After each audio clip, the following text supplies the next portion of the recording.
ISIS.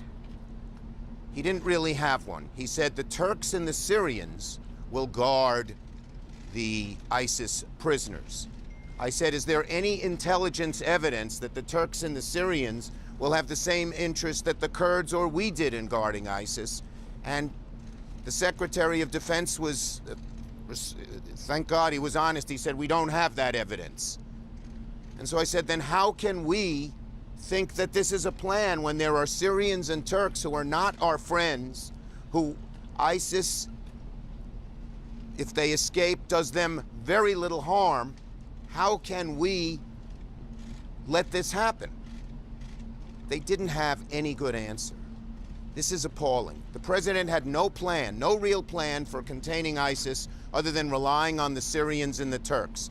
Then why did we spend a decade, billions of dollars, and lost lives in trying to curtail ISIS if on a phone call, on a whim, the president is going to undo all of that and turn this over to the Turks and the Syrians? I would also say one other thing. He was insulting, particularly to the speaker. She kept her cool completely, but he called her a third-rate politician. He said that there are communists involved and you guys might like that. I mean, this was not a dialogue.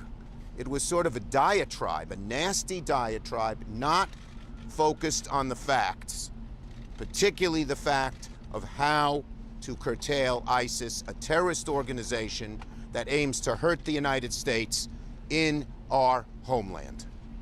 Steny. Just briefly, you're going to hear the president say we walked out. We were offended deeply by his treatment of the Speaker of the House of Representatives. The president, in my view, has created a crisis in the Middle East, a crisis that undermines the world's confidence in America. This crisis required a rational, reasonable discussion between those of us who have been elected by the American people to set policy. Unfortunately, the meeting deteriorated into a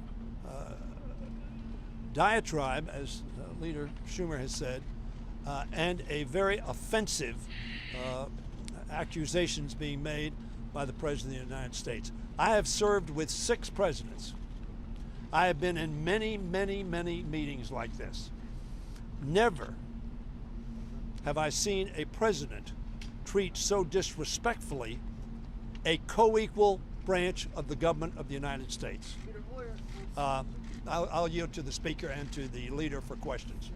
I just want to say this other thing, and that is, I think the president was very shaken up by the fact that 354, I have to make sure I had the number correct, and that means a majority, a big majority of the Republicans voted. 194 Republicans, 60 voted against a resolution which said the president's decision was wrong and dangerous and lacking in giving our allies confidence that we would stick with them in time of trouble. And one point I want to make that I hadn't made a moment ago. So Leader McConnell said he thought the president's decision was wrong. He said it in strong terms. I beseech Leader McConnell to put the same resolution that passed the House on the floor of the Senate. It's a bipartisan resolution sponsored by Senator Menendez, a Democrat, and the senator from Indiana, Young, a Republican. And we urge Leader McConnell not just to condemn the president, but put this resolution on the floor. Because the safety of America, the safety of the Kurds are in the hands of one person, President Trump. And the best way to pressure him is a strong, bipartisan resolution, such as passed the House, to undo the damage he has done. Thank you. Go ahead, What we Steny. witnessed on the part of the president was a meltdown. Sad to say. Speaker Pelosi, did they agree to an in-person No, it didn't come up. It did not come up. Not at all. No, it did not come up. It did not come up. When he called you a communist, can you just No, he didn't call us. No, he did not call us a communist. He said you. Yes. He said, let's just clarify that. He said the communists are taking, or Some of ISIS were communists, and you That would might- be happy with That might that. make you happy. That might make you happy. Listen. No, and the speaker said, Yes. no, Yeah. yes, we walked out. Yeah. At that point? Yeah. No, at the point that later. he was. Later. When he Very- started calling Speaker When Pelosi he a was third-rate extraordinarily- politician, Which and I said, I wish you were a politician, Mr. President, then you would know the art of the possible. But Republicans stay behind? The Republicans stay?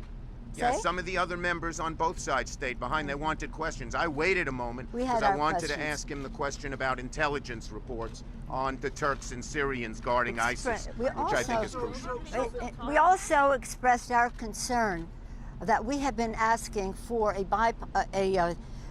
all member, that being bipartisan, briefing to the House of Representatives on what is happening in Syria. It was scheduled for tomorrow, but they canceled it. And so that was part of our question too. Why are you not briefing all of the members of Congress? Thank you, Thank you very everybody. much. Madam Speaker, tomorrow you're hosting the Italian president. Do you have a message for him?